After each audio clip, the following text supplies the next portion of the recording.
আসসালামু আলাইকুম, কি অবস্থা সবার? পেয়ারা খাই, খাবা? একটা মজার বিষয় শেয়ার করি, হ্যাঁ।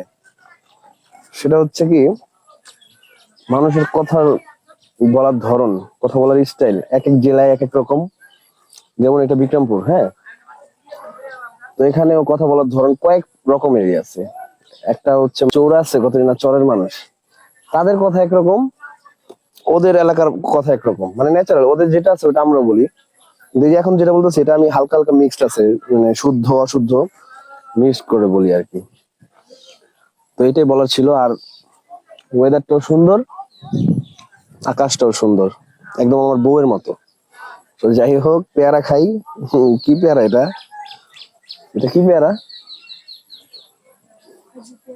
কাজি পেয়ারা, ছোট। তো যাই হোক, আর কথা বলার দরকার নেই, বেশি কথা বলা আবার নাকি মানুষ পছন্দ করে না, হ্যাঁ। আচ্ছা, তুমি এটা দেখো তো, আকাশটা দেখেছো না? আকাশটা দেখে, এটা দেখো, এটা সামনে আসো। হম, আকাশ দেখেছো? আচ্ছা, এই যে একটা জিনিস কি, এই যে এখানে একটা ক্ষেত, এখানে একটা ক্ষেত, মাঝখানে এটা দেওয়ার উদ্দেশ্য কি? এটা দেওয়ার উদ্দেশ্য হচ্ছে কি, যখন বৃষ্টি হয় এখানে বেশি পানি, এখানে বেশি পানি, কিন্তু আমি না কারণ বুঝতেছি না, এটা কারণ কি? দাঁড়াও, এটা তুমি বলো,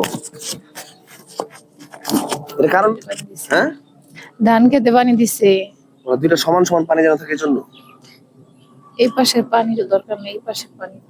ও আচ্ছা আচ্ছা, ঠিক আছে। সে সব জানে, সব জানতে সংশয় আর কি। তো বেশি কিছু বলার নেই, আল্লাহ হাফেজ, কেটে দাও।